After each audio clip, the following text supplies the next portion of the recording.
Selamat datang di Story Kauri. Ini adalah channel kedua artikel YouTube. Jangan lupa subscribe ya guys, dan tekan notifikasinya. Kisah pemuda kaya, anak bos besar, pemilik 73 perusahaan, yang menjadi cleaning service. Episode 228. Iwan yang baru saja memindahkan mobilnya Kenshin di tempatnya saat ini. Iwan itu jadi merasa tak enak sendiri. Dirinya belum keluar dari mobil karena dilihat sekitarnya masih banyak pandangan mata yang tertuju padanya. Mereka itu belum juga meninggalkan tempatnya hingga Iwan bicara sendiri. Wah gawat ini, gawat beneran. Gara-gara Kenshin nih sampai jadi gini. Tahu gitu, gua tadi nggak mau nerima kunci mobilnya. Waduh, keluar apa enggak ini? Tahu gitu tadi aku minta tolong ke ceweknya Kenshin yang bernama Kaori itu untuk mindahin mobil ini. Kalau dia kan pantas sekali. Nah kalau gua malah jadi aneh seperti ini. Masa cleaning service naik mobil mewah, kan aneh sekali. Lalu Iwan melihat keluar ke arah orang-orang yang lagi memandangnya. Iwan pun bicara, kok mereka masih di situ? Apa mereka nggak ngelanjutin kerja? Iwan pun lalu menelpon Kenshin. Namun seperti sebelumnya, telepon itu tak diangkat juga. Iwan yang bingung sendiri, perasaan ragu menyelimuti hatinya. Di tengah gundahnya itu, malah ada wanita yang akan mendekati Susanti. Rupanya berjalan akan menghampiri.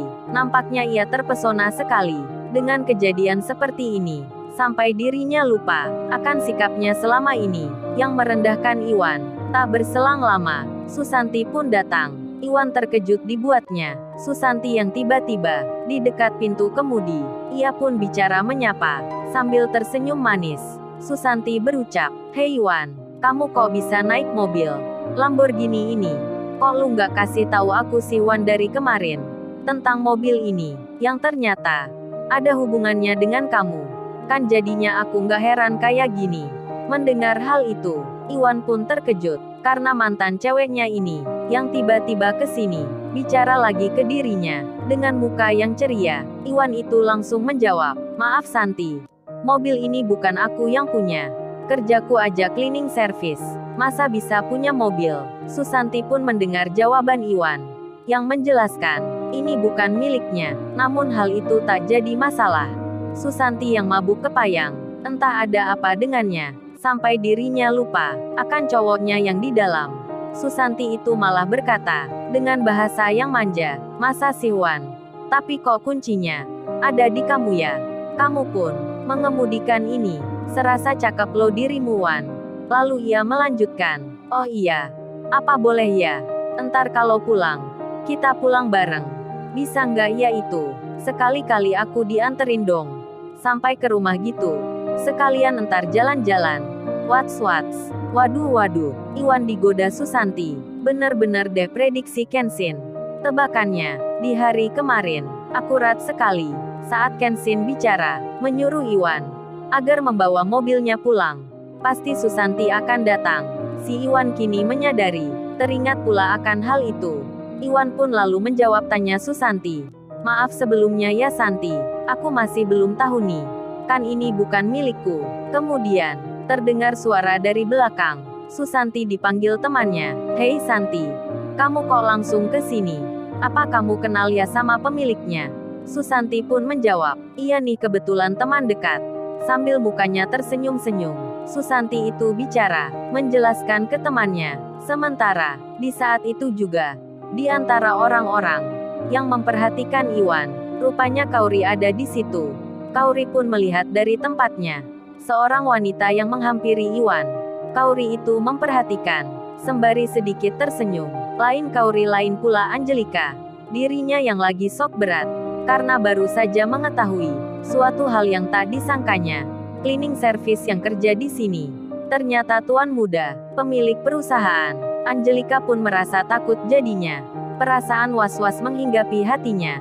Ia merasa dirinya akan diberhentikan kerja. Belum lagi masalah yang ikut merekayasa data. Angelika pun dalam hatinya merasa panik jadinya. Ia kini kembali ke kantornya, berjalan sendiri sambil pandangannya mengarah ke bawah. Konsentrasinya tak utuh lagi. Di tengah itu, saat sampai di persimpangan, di antara dua jalan, tak sengaja di waktu bersamaan, Kenshin, yang memang melanjutkan pekerjaannya, terlihat saat ini sedang berjalan. Sambil membawa kardus minuman, Kenshin itu akan mengantar ke kantor depan. Dirinya yang mengangkat beban berat, laju jalannya pun agak cepat. Jadinya di saat itu, di tengah Angelika yang menuju kantornya, kebetulan jalan itu sama. Ketika ada di persimpangan, mereka pun langsung berhadapan, karena jalannya Angelika, yang lagi melihat ke bawah. Ia pun tak tahu ada orang di depannya. Kenshin pun demikian. Ia tak menyangka, jika ada wanita, yang tiba-tiba keluar dari belokan. Jadinya, tabrakan pun tak bisa dihindari. Terkagetlah Kenshin. Begitu pula Angelika, yang langsung merasa sakit di tangannya. Karena tertekan kardus minuman, Kenshin pun langsung melepaskan bawaannya, hingga Angelika jadi menabrak dadanya Kenshin. Terkagetlah dirinya seketika, berada dekat sekali dengan cleaning service. Angelika pun melihat wajah Kenshin yang tertera. Jadinya, ia pun tak marah, karena pria ini adalah tuan muda. Angelika pun hanya terdiam, sambil memandang wajahnya Kenshin, seperti tak sadar gitu. Hingga Kenshin bicara, "Maaf, saya tak sengaja." Kenshin melihat Angelika sekali saja, lalu ia mengambil kardus minuman itu. Kenshin pun segera melanjutkan langkahnya. Angelika sendiri masih di tempatnya berdiri. Ia menyadari, hampir-hampir saja dipelukan seorang pria yang kerja cleaning service. Namun kali ini, lain ceritanya. Ia merasa tak marah ataupun jengkel karenanya Angelika itu. Saking terkagetnya kejadian yang tiba-tiba, ia malah terbayang wajahnya Kenshin yang dilihatnya dari dekat. Angelika pun lalu melanjutkan lagi jalannya. Ia menuju ke tempat kerjanya. Sementara si Iwan kini telah keluar dari mobilnya Kenshin. Ia pun menjadi pusat perhatian. Dirinya ditanya-tanya oleh banyak orang di situ.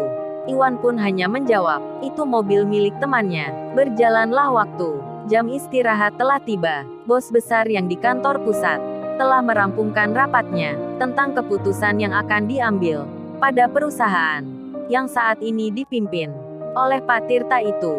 Bersama orang kepercayaannya, bos besar pun kini berencana akan menuju ke tempat tersebut. Di saat yang sama, Angelika yang di ruang makan, ia yang bersama teman-temannya. Angelika itu terlihat membuka Instagramnya kembali. Ia membaca pesan yang dikirim tadi malam. Angelika membaca tulisan dari Sirena, cewek yang baru dikenalnya. Lewat Instagram itu, Sirena itu menulis jawaban tentang Kenshin yang ditanya olehnya tadi malam. Kenshin itu kerjanya cleaning service.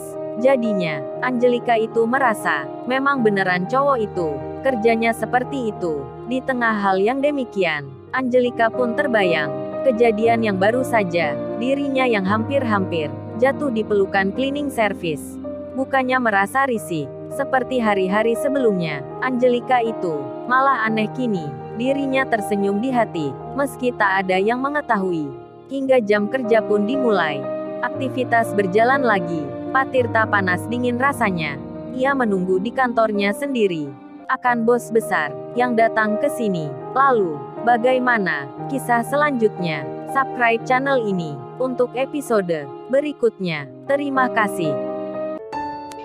Jangan lupa ya guys, untuk kelanjutan ceritanya ada di channel Story Kauri. Subscribe ya guys, dan tekan notifikasinya